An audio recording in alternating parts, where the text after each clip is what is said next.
Halo teman-teman, perkenalkan saya Zalfa Syifa Salsabila dari kelas 12 MIPA 4. Pada kesempatan kali ini, saya akan membahas tentang demonstrasi mahasiswa 1998. Kita cari tahu, apa sih peran mahasiswa tahun 1998? Apakah mereka layak disebut sebagai agen perubahan? Karena itu, yuk simak bareng-bareng. Pastinya kita sudah tidak asing dengan kata demonstrasi.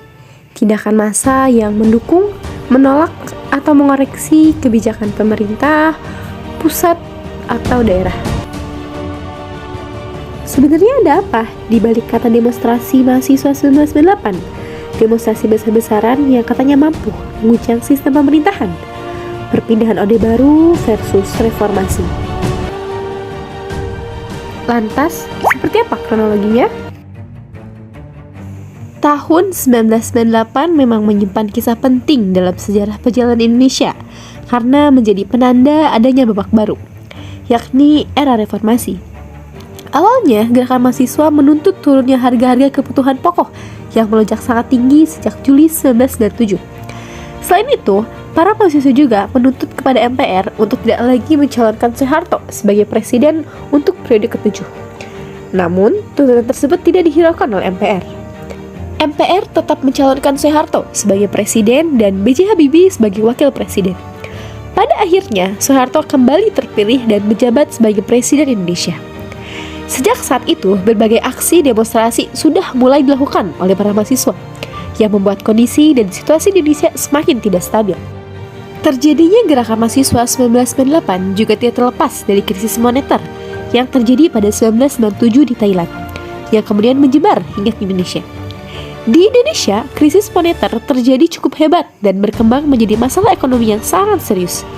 Alhasil, masyarakat merasa semakin tidak puas dengan pemerintahan dan memicu terjadinya aksi demonstrasi besar-besaran yang dilakukan oleh mahasiswa.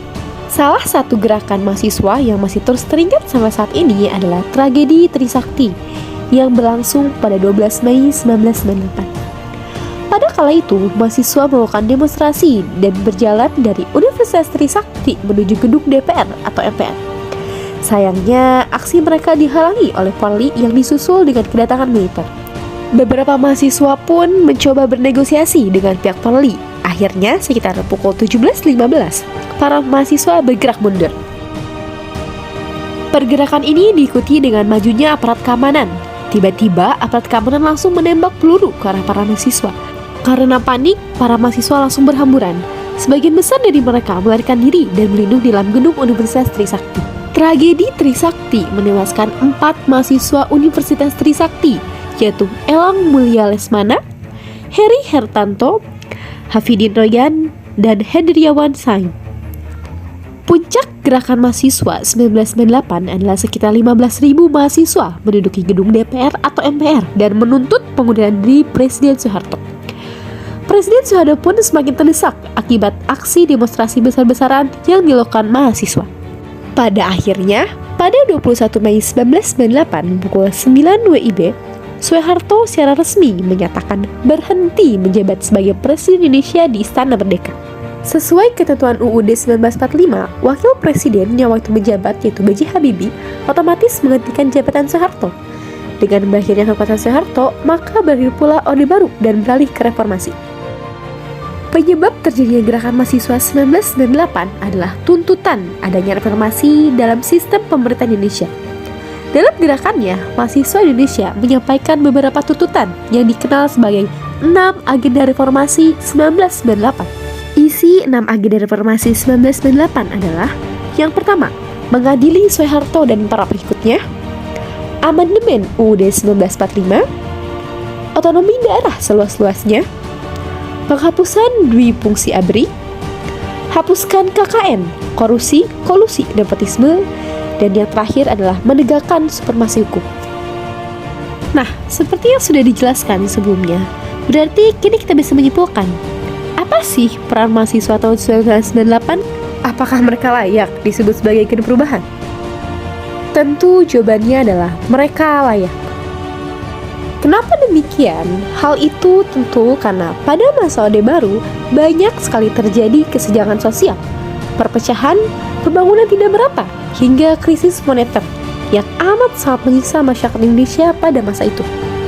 Tidak hanya itu, masa Orde Baru yang berada di bawah kekuasaan Soeharto juga sudah tidak kondusif, anti kritik, sementara kebijakan pusat di tangan presiden. Kemudian terjadi krisis ekonomi, krisis kepercayaan, krisis sosial hingga politik. Hal tersebut menyulut banyak pertikaian, perpecahan, hingga perlawanan yang meminta supaya Soeharto mundur dari jabatannya.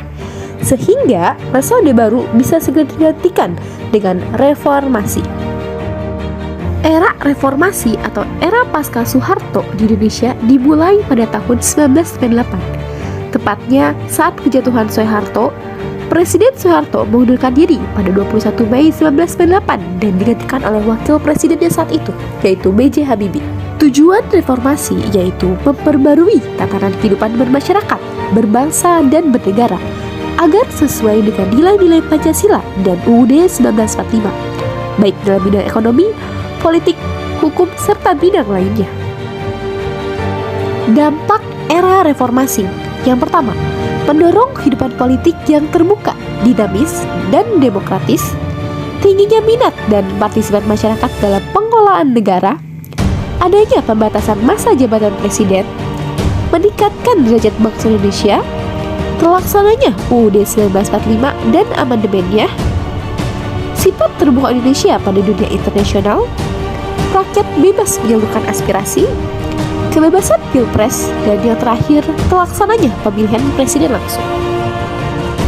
So, dari pembahasan tersebut tentu sudah jelas dong apa peran mahasiswa dalam demonstrasi 1998 dan sepenting apa peran mahasiswa sebagai agen perubahan.